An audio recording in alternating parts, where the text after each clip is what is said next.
It's Varsity Weekly Live, your coverage of all things pop culture, local Arizona news, and national news. Welcome to Varsity Weekly Live, where everything is trending. My name is Vince DeLisio from the Varsity Sports Show, and joining me tonight, in addition to members of our amazing team that you'll meet as the show goes on. It's only 15 minutes, guys, so we get through it pretty quick. But our co-hosts tonight from the University of Arizona, both of them, School of Journalism, Cole Bruntz and Nam Lee. Cole, Nam, how's it going, guys? Going great. Doing good. How are you? Awesome. Guys, so excited. You guys are geared up for this, and you've had a chance to cover some activity and some games and things. How's that going? It's going well. Each week it gets a little bit easier, so that always helps. Getting that practice in is, ultimately what we're here to do. So, I'm glad I'm getting this experience. Awesome. Yeah, definitely. Yeah, awesome experience. Just getting out there and getting that practice rounds in. It's really helping. Good deal. Well, that's good to hear. And so without further ado, we're going to kick things off. Go ahead, take it away, guys. Yeah, so first off, we got Ethan Kinney here joining us, and he is going to be talking to us about the Stranger Things finale. How's it going, Ethan? Hey, Cole, how are you? Doing good, man. So what you got for us? Yeah, so it's been about a month since the finale of Stranger Things wrapped up, and I know that the finale kind of left a lot of people a little bit maybe sour. They expected a lot more action, and they felt like maybe the finale was sort of crammed into something that maybe it shouldn't have been. The most notable part is at the end where they kind of gave the viewers essentially a choose your own story, where Eleven, they thought that she died in the show, but then towards the end, they were seen playing Dungeons and Dragons, which was a common theme across the show. And it basically led into Mike saying that he believes that Eleven is alive, but there's actually no confirmation of what the actual ending is. And while a lot of people hated the ending, I really wasn't that opposed to it. I felt like the whole Dungeons and Dragons theme really tied the whole story together nicely. And I think over time it's sort of grown on me that they chose to end the show similar to the way that the beginning of the show sort of started off. Mm-hmm. Yeah, and so the way it ended, could you see there being like any kind of spin-offs of Stranger Things or not really? Yeah, the Duffer Brothers said that there was a spin-off in the works, but not with any of the main characters. I think the spin-offs were going to be with Nancy, with Steve, and with Will's older brother. But they haven't really given much detail, and with Stranger Things, obviously they took so much time to create the seasons. I can't imagine the spin-off happening for at least like 1 to 2 years. Gotcha. Awesome. Well, thank you for joining us. That's Ethan Kinney with the Stranger Things finale. Thank you, Ethan. And joining us now will be Nam. So up next, we have Janice Reyes, who will be joining us to talk about the Grammys, which just happened this past Sunday. Welcome, Janice. Hello. Yes, the Grammys are a big deal. I tune in every year. There was 95 total categories, and within the past few years, they've been adding categories. So to kickstart with the big four biggest categories and the winners, Song of the Year was won by Billie Eilish, her song Wildflower. And there was some backlash with that song because technically it came out in 2024. And they would prefer other songs to have won that award. And the next was Record of the Year. It was Kendrick Lamar featuring SZA. And then Album of the Year was won by Bad Bunny, Debí Tirar Más Fotos. And that was the first Spanish album to win Album of the Year, which is like a pretty big deal. And then Best New Artist was won by Olivia Dean. And there was also some controversy behind that one. There's people are always upset over who wins Best New Artist. No one's ever really happy with that one. But yeah, some history was made in the rap industry. Kendrick Lamar left with 5 Grammys, and because of that, he became the most awarded rapper in Grammy history.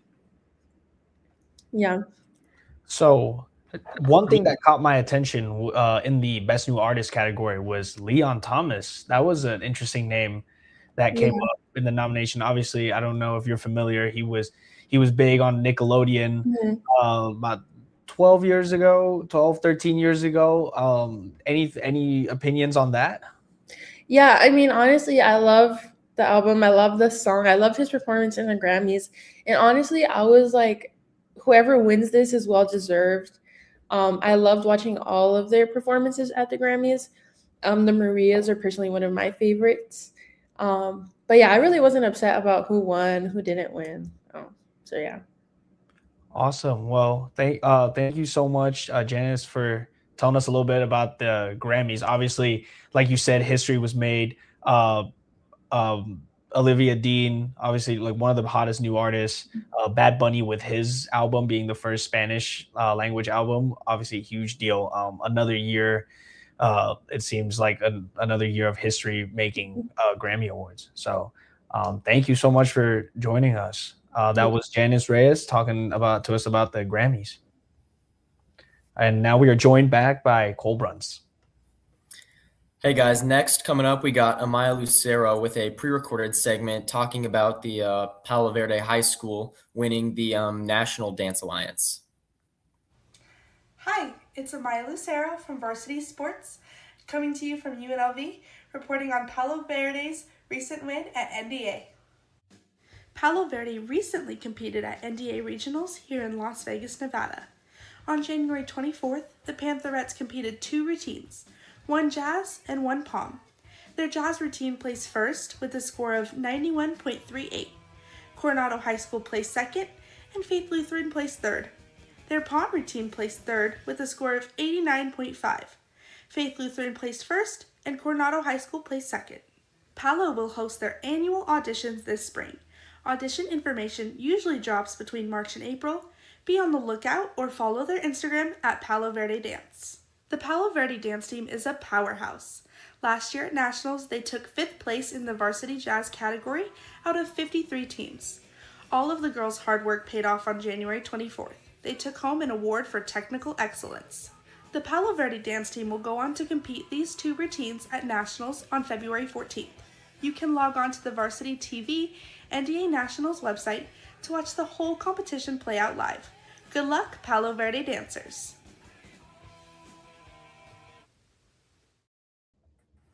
And welcome back to Varsity Weekly Live. So far so good, guys. Some great reporting there. Obviously, I didn't get a chance to watch the Grammys, but and I get a little turned off when it turns political, but it was still entertaining from what I heard with some of the awards and Nam, what the recap that we got from Janice there. What I'm most looking forward to, because you had mentioned Bad Bunny, and obviously I think of the Super Bowl and halftime show this coming weekend. I want to see the commercials. I've been hearing there's a star-studded cast of commercials coming. There is a game, but in addition to the game, are just some entertaining commercials. So I can't wait for that. I have yet to see them. I know that there have been a couple that have been kind of previewing out there, and you can go online and see them. But all I've been reading about is the fact that there are some major stars that have been putting some ads together that'll run on Sunday. Yeah. I always make sure I watch the commercials for sure. They always got some good ones out there. Yeah, and I heard there's like a couple big movie ones as well that are supposed to be out for the first time or something like that. So awesome. Yeah. Now, what do we have coming up next? Next, we have Nick Rashke joining us to talk about the Winter Olympics, which is set to commence tomorrow. Hey, Nam, how you doing? Good, Nick. Welcome. Thank you for joining us. So Yes, you're here to talk to us about the Winter Olympics. Yes, well, so the Olympics did begin yesterday, but the opening ceremony doesn't start until tomorrow, which the main ceremony will be taking place in Milan, which it's the Milano Cortina Olympic Games. It'll be taking place in Milan. They're going to have the big parade with all the athletes, but there's also going to be other events going on because it's not just in Milan, it's in a lot of northern Italy. So it's Milan, it's Livigno, Predazzo, and Cortina, which it's going to be all around northern Italy, kind of around the mountains. So it's going to be a multitude of events going on for this big opening ceremony. Obviously, we've seen massive opening ceremonies in the past. I mean, did you ever watch Paris, where they basically used the entire city for that opening ceremony?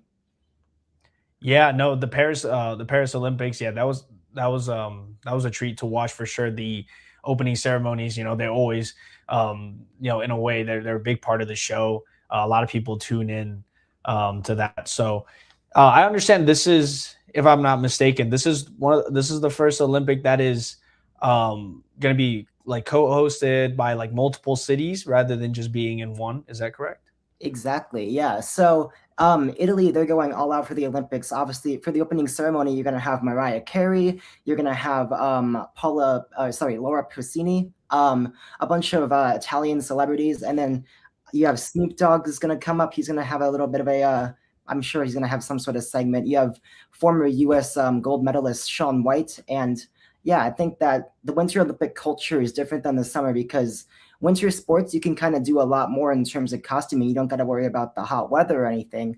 So I think Italy's going to do a good job kind of showing off their culture and doing a lot tomorrow, it's going to be at 2 p.m. Eastern. So that's going to be noon Arizona time. Awesome. Well, it's definitely going to be an exciting time. Winter Olympics, everyone tunes in, So Nick, that was Nick Rashke. Thank you so much for joining us to talk to us about the Olympics. And now we are joined again by Cole Bruntz. Hey guys, yeah, next we will have Thomas Gabo here joining us to talk about the Grammys. Gabo with the Varsity Sports Show, and today I'm going to be talking about the 2026 Grammys.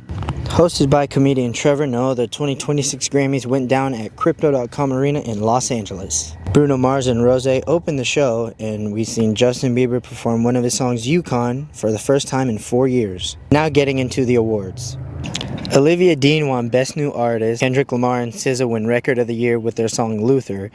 Kendrick Lamar had 9 nominations last Sunday night, and Cher stole the show and has an oopsie and tried to walk off stage when she was supposed to announce Record of the Year, but then announced late Luther Vandross instead. Oh, they told me it was going to be on the prompter. Oh, the Grammy goes to Luther Vandross.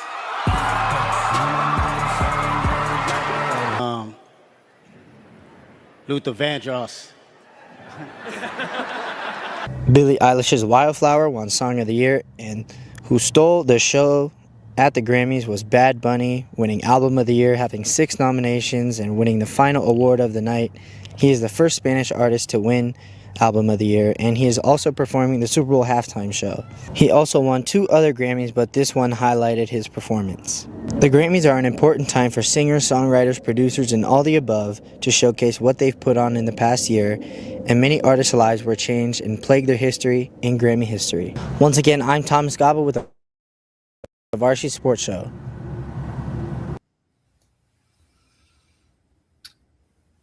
Well, great recap by Thomas from UNLV. So nice job tonight. And any takeaways about tonight's show? Any favorites, Cole? I'm really excited for the Winter Olympics. I'm a skier from being from Colorado, but I'm always excited to see the skiing and snowboarding stuff for sure. Nam, what about you? Oh, I mean, it might be a little, honestly, same. I feel like these big events, Olympics, World Cup, they always bring people together. It's always a good time. I guess, maybe some people just use it as an excuse to get together and just, have some fun. But it's always a great time. So definitely looking forward to that. Great. Good stuff. Hey, tune in tomorrow night, guys. We are going to be out at a lineman invitational out at Corona del Sol High School, and Friday Night Live will be at 10 p.m. Mountain Standard Time, 9 p.m. Pacific on all of our social media platforms. Tune in for that, as well as Saturday morning's Varsity Sports Show. We'll have some live reports from members of our team from the Waste Management Phoenix Open, among other things. So on behalf of our amazing team and co-host tonight from the University of Arizona, Cole Bruntz and Nam Lee, my name is Vince Delicio, and thank you to our producer from UNLV, Marla Mundo. On behalf of our team, have a great night, everyone, and thanks for tuning in to Varsity Weekly Live. It's Varsity Weekly Live, your coverage of all things pop culture, local Arizona news, and national news.